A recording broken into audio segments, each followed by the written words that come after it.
No es la verdad la que ha fallado, sino la voluntad de quienes la ocultan. Nos han presentado imágenes fabricadas, profetas con rostros ajenos a sus tierras, patriarcas y reyes despojados de su origen, y una figura de Jesús moldeada según la visión de quienes quisieron apropiarse de su mensaje. Mas la Escritura, si se examina con la luz de la razón y no con la venda del dogma, nos muestra que África y su gente desempeñaron un papel central en el relato sagrado. Este no es un discurso de supremacía ni de confrontación, sino una búsqueda filosófica de la verdad. La historia siempre ha sido escrita por los vencedores, y en ello radica la causa de tantas falsas concepciones. Sin embargo, la palabra de Dios, cuando se lee sin prejuicios, nos revela una realidad que ha sido oscurecida. Si el conocimiento es la clave para la liberación, entonces comprender la verdadera presencia de los pueblos africanos en la Biblia no es sino restaurar aquello que ha sido negado. No se trata de división, sino de revelación, no de ruptura, sino de unidad bajo la verdad. El cuerpo de Cristo no se compone de una sola nación, sino de todas, y en ello radica la grandeza de su mensaje. Por tanto, dejemos de lado los errores heredados y emprendamos juntos la búsqueda del conocimiento. Que la razón ilumine lo que la ignorancia ha oscurecido, y que la Escritura sea leída no con los ojos de la tradición, sino con la claridad de la inteligencia. Hecho primero. El origen de la humanidad. Si la Escritura es cierta en su relato del primer hombre, y si la naturaleza no yerra en sus designios, entonces debemos reconocer que la cuna de la humanidad se encuentra en África. No como un capricho de la historia, sino como una verdad científica y teológica que une la revelación con el orden natural. Si hemos de considerar la verdad conforme a la luz de la razón, y no bajo la sombra de las interpretaciones sesgadas, debemos examinar las Escrituras sin prejuicio ni artificio. Los relatos transmitidos por la tradición han representado a los primeros hombres según las ideas de cada época, y no conforme a la naturaleza misma. Así, la imagen de Adán y Eva ha sido presentada de manera arbitraria, no como un reflejo del conocimiento verdadero, sino como un eco de los prejuicios de quienes han narrado la historia. El Génesis 2:7 nos dice: Entonces el Señor Dios formó al hombre del polvo de la tierra y sopló en su nariz aliento de vida, y el hombre se convirtió en un ser viviente. Si observamos la naturaleza, veremos que el polvo de la tierra no es de un tono pálido, sino oscuro, rico en sustancia y dotado de la fertilidad que sostiene la vida. Aquellos que han caminado por las vastas tierras de África y del Medio Oriente sabrán que el suelo es rojizo, marrón e incluso negro en algunas regiones. La naturaleza, que es la manifestación misma del orden divino, nos enseña que el origen del ser humano no puede haber sido diferente. A esta observación empírica se suma el testimonio de la ciencia, que rastrea el linaje de la humanidad hasta el continente africano. La razón y la experiencia concuerdan en que los primeros hombres poseían una piel adaptada al entorno en el que surgieron, profundamente melanizada para resistir el sol y la vida en regiones de intensa luz. La verdad se impone sobre la ficción cuando miramos con ojos despojados de prejuicio. Pero esta cuestión no es meramente biológica o histórica. Tiene implicaciones filosóficas y teológicas. En el relato del Edén se mencionan tierras como Cush, el nombre bíblico de Etiopía, y ríos que conectan con regiones que hoy forman parte de África y el Medio Oriente. Si hemos de ser fieles a la Escritura y a la razón, no podemos ignorar estos hechos. ¿Por qué importa esto? Porque la verdad es el fundamento de la libertad. Si la historia ha sido narrada de manera que distorsiona la realidad, entonces el conocimiento verdadero es el único medio para restablecer el equilibrio. Durante demasiado tiempo, las figuras bíblicas han sido representadas de un modo que no concuerda ni con la Escritura, ni con la historia. Pero el propósito de la revelación no es dividir, sino esclarecer. La enseñanza fundamental de las Escrituras es que el hombre fue creado a imagen de Dios, Génesis 1:27, y esta verdad no se ve afectada por el color de la piel. Reconocer que los primeros hombres fueron de piel oscura no es un acto de discordia, sino de restauración del conocimiento. Es rechazar las narrativas falsas y abrazar la realidad de que los pueblos africanos han sido parte del plan divino desde el principio. Así, aquel que busca la verdad no debe temer descubrirla, pues la luz del entendimiento no divide, sino que ilumina. Si la razón es el único instrumento capaz de discernir la verdad, debemos usarla para examinar la Escritura sin dejarnos llevar por las narrativas impuestas por la costumbre. Si preguntas a la mayoría de las personas dónde se desarrolla la historia bíblica, responderán con los nombres de Israel, Babilonia o Roma. Sin embargo, omitirán un territorio que ha sido central en los relatos sagrados: África. Que esto haya sido olvidado o ignorado no es obra de la verdad, sino de los hombres que han contado la historia según su propio interés. Y sin embargo, la escritura misma, cuando es leída con atención y sin prejuicio, nos muestra que África no solo fue un escenario incidental, sino un pilar en el desarrollo de los eventos sagrados. Desde el Génesis, África se encuentra presente en la genealogía de los pueblos. Noé tuvo 3 hijos, Sem, Cam y Jafet, Génesis 10. De ellos, Cam es el progenitor de las naciones africanas, pues sus descendientes poblaron Cush, Etiopía, Misraim, Egipto, Put, Libia y Canaán. Siendo así, la sangre de aquellos que habitaron estas tierras está entrelazada con la historia misma de la humanidad posterior al diluvio. Pero no es solo en el linaje donde África aparece. Grandes episodios de la historia bíblica están ligados a este continente. Abraham encontró refugio en Egipto. José, un hebreo, se convirtió en gobernador de Egipto y salvó a su familia del hambre. Moisés fue criado en la casa del faraón y desde allí condujo a los israelitas hacia la libertad. Incluso Jesús, en su infancia, encontró refugio en Egipto cuando Herodes buscaba su vida. Mateo 2:13-15. ¿Puede entonces decirse que África fue un mero escenario marginal? ¿No es más bien evidente que desempeñó un papel esencial en la providencia divina? ¿Por qué es esto relevante? Porque la verdad, cuando es oscurecida por la tradición, debe ser restaurada por el entendimiento. Durante siglos, se ha impuesto la errónea idea de que la historia bíblica pertenece exclusivamente a Europa o al Medio Oriente, olvidando que el Evangelio llegó a África mucho antes de que alcanzara el continente europeo. La falsedad ha consistido en hacer creer que el cristianismo es una doctrina nacida para un solo pueblo o una sola raza, cuando en realidad su mensaje es universal. África no es una tierra ajena al relato divino, sino parte integral de él. Intentar borrar esta realidad es actuar contra la luz de la razón y contra la evidencia de la Escritura. El conocimiento nos enseña que Dios ha obrado en todas las naciones, y ninguna ha sido excluida de su propósito. África siempre ha sido parte del plan divino, no porque los hombres así lo decreten, sino porque la misma naturaleza de la historia lo atestigua. La sabiduría consiste en reconocer lo que ha sido, y no en aceptar lo que se ha impuesto por costumbre. Por tanto, busquemos la verdad con la claridad que nos otorga la razón, y dejemos de lado las ficciones que la ignorancia ha levantado. La Escritura no miente, pero los hombres sí. Si deseamos comprender la Escritura en su verdadera esencia, debemos desprendernos de las imágenes impuestas por la costumbre y examinar los textos con la luz de la razón. Durante siglos, la percepción popular ha representado a las figuras bíblicas con rasgos que no corresponden ni a la historia ni a la geografía en la que estos relatos tuvieron lugar. Muchos han imaginado a los protagonistas de la Escritura con piel pálida y vestiduras blancas, sin detenerse a considerar que estas representaciones no surgen del texto sagrado, sino de la tradición que lo ha interpretado conforme a sus propios intereses. No obstante, la verdad se revela a quienes la buscan sin temor.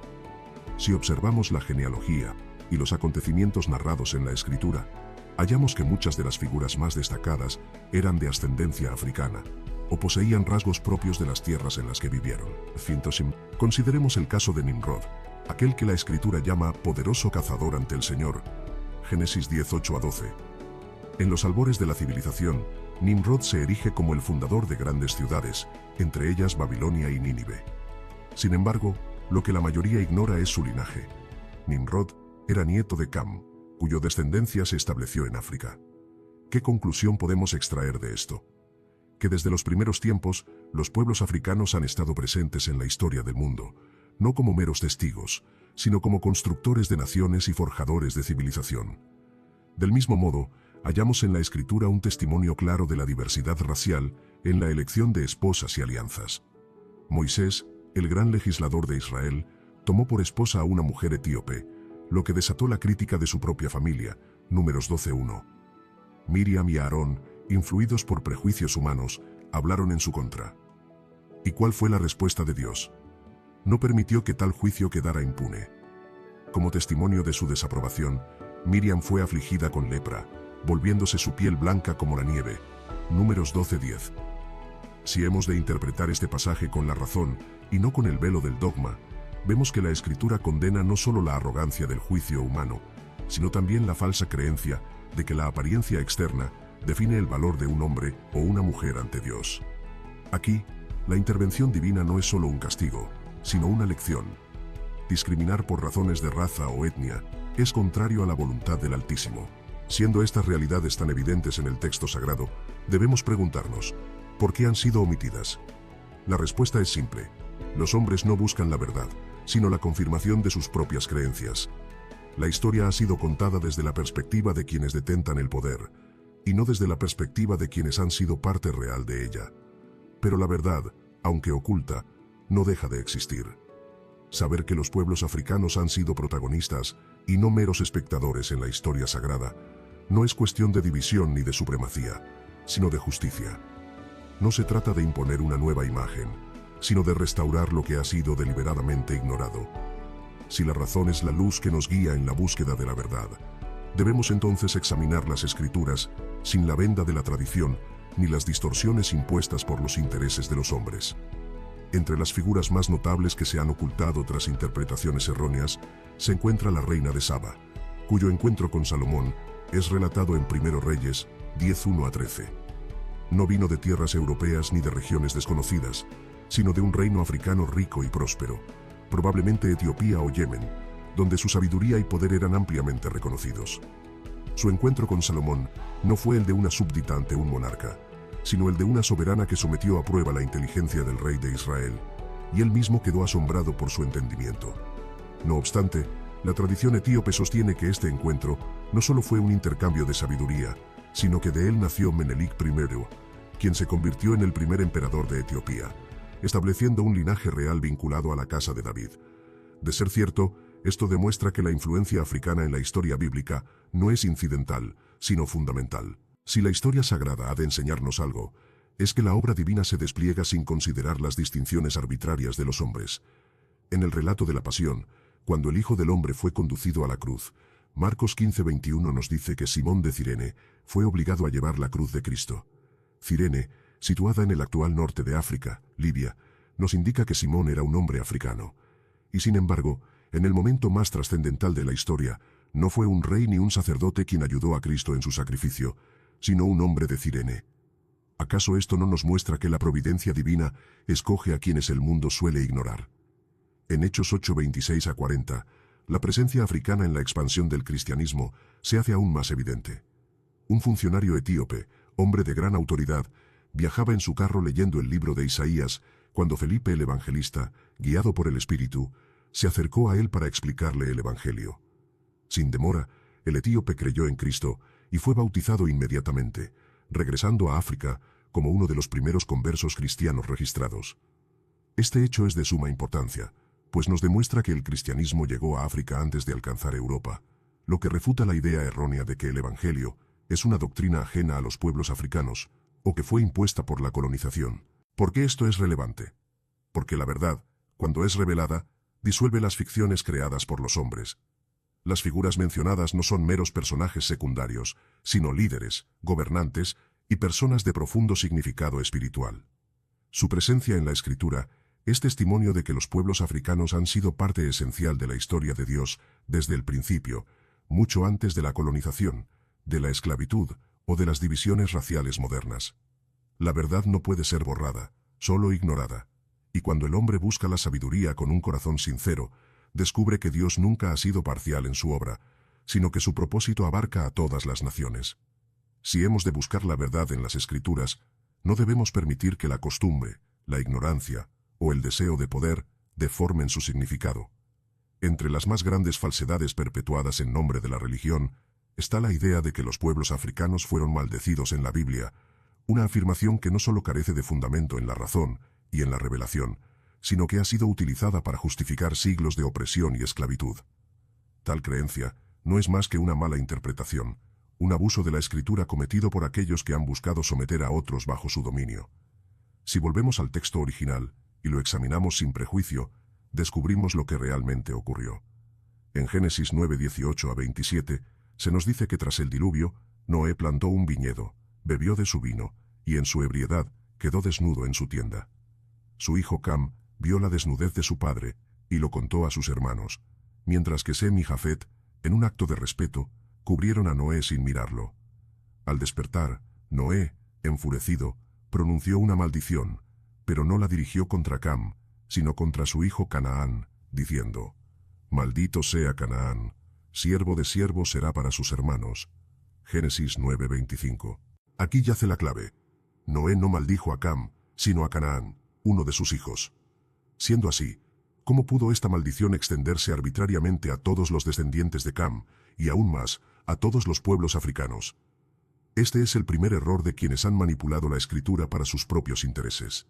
Si examinamos la historia con la razón, y no con superstición, vemos que los descendientes de Canaán no se establecieron en África, sino en el Medio Oriente, en las tierras que hoy corresponden a Israel, Líbano y Siria. Más aún, la maldición sobre Canaán no se extendió indefinidamente, sino que se cumplió cuando Israel conquistó la tierra de Canaán, como se narra en los relatos posteriores de la Escritura. Esta no tiene ninguna relación con la esclavitud transatlántica, ni con el destino de los pueblos africanos. Siendo esto así, ¿cómo fue que esta mentira fue impuesta por siglos? Los traficantes de esclavos y los teólogos racistas tergiversaron esta historia para afirmar que los negros estaban condenados a la esclavitud, distorsionando deliberadamente la escritura para justificar sus propios crímenes. Sin embargo, en ninguna parte de la Biblia se dice que los negros fueron maldecidos ni destinados a ser siervos de otros. Al contrario, la Escritura condena explícitamente la opresión. Éxodo 21:16 declara que cualquiera que secuestre a otro y lo venda, o aún lo tenga en su poder, será condenado a muerte. Esto es una condena clara e inapelable contra la esclavitud. La verdad es evidente. La idea de que los negros fueron maldecidos es un invento humano, una manipulación de la escritura utilizada para obtener poder y control. A lo largo de la historia, hombres malvados han tomado la Biblia y la han usado como un instrumento de opresión, justificando su propia maldad, pero la palabra de Dios no cambia y su justicia permanece inalterable. Las Escrituras son claras en su enseñanza sobre la igualdad de todos los pueblos. Hechos 17:26 dice que, de un solo hombre hizo todas las naciones, para que habitaran toda la faz de la tierra. En los ojos de Dios no hay razas superiores ni inferiores, pues todos los hombres han sido creados a su imagen. ¿Por qué esto importa? Porque solo cuando nos libramos de las falsas enseñanzas podemos reclamar la verdad y vivir conforme a ella. Los negros no están malditos, han sido elegidos, llamados y creados a imagen de Dios, al igual que todos los demás. La mentira de la maldición de Cam no es sino otro ejemplo de cómo los hombres han torcido la escritura para su beneficio. Pero la razón y la verdad nos liberan, y en esa libertad encontramos la justicia.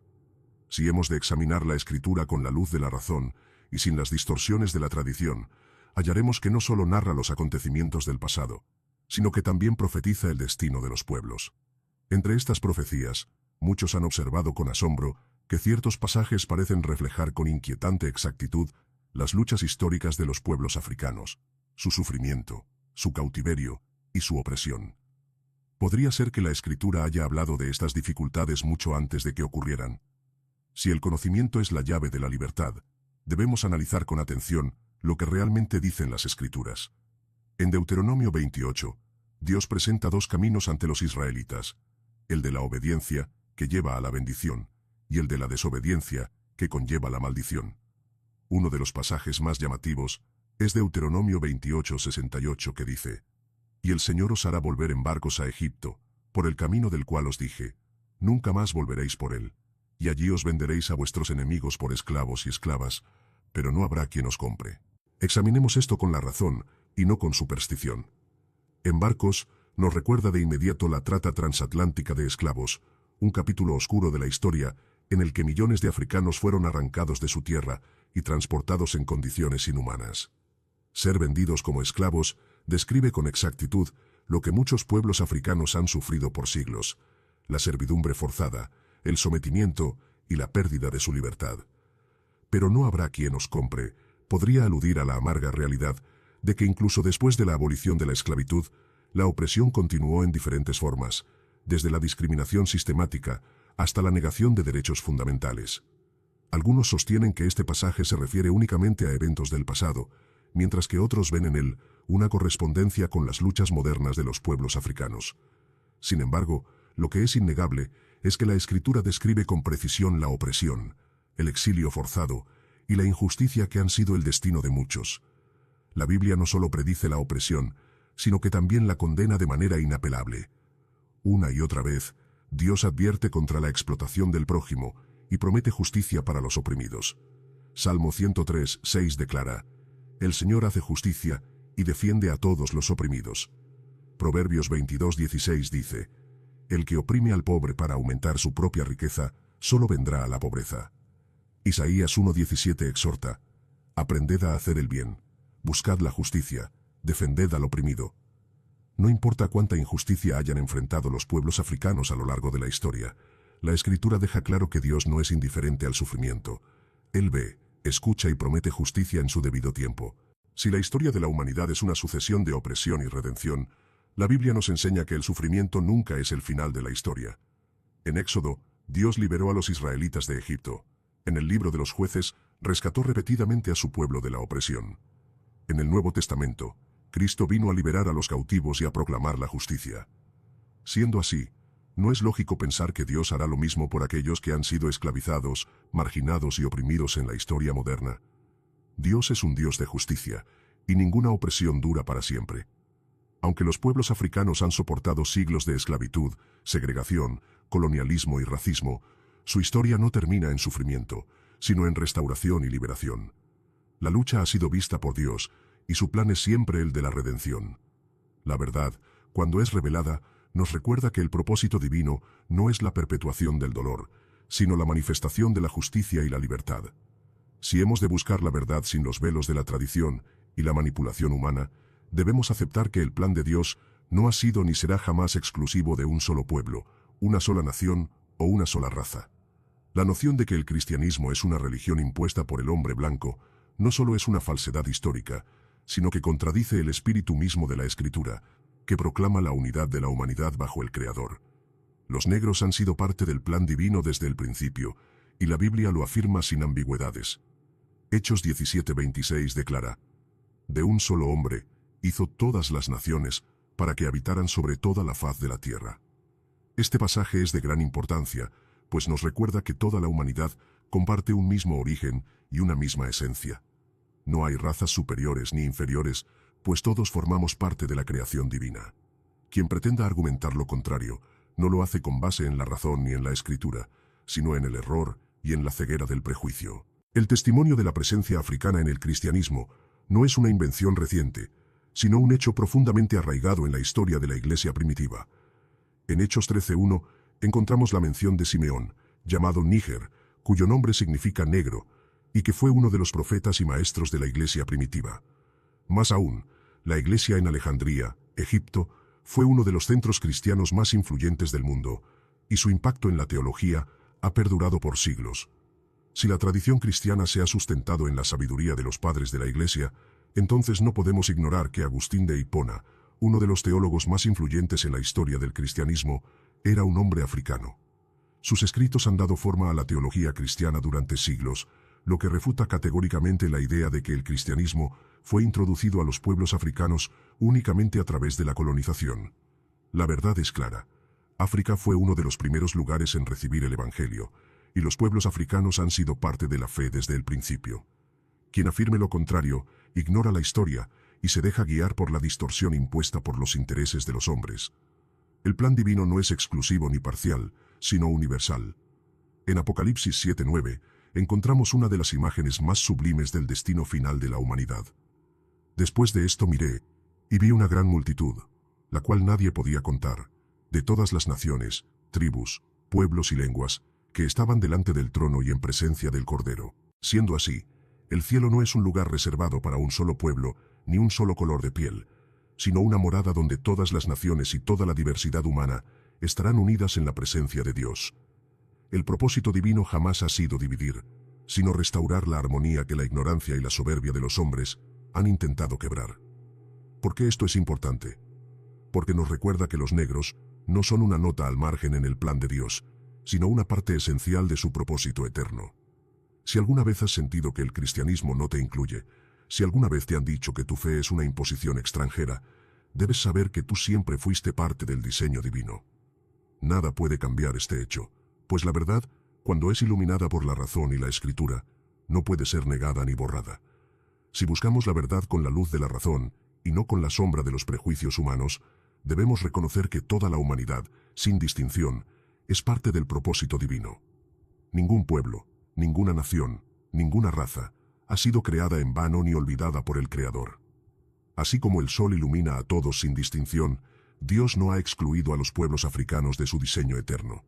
Es un error limitar la historia de los negros únicamente al sufrimiento, a la esclavitud y a la opresión, pues su herencia es mucho más grande, más profunda y más trascendental.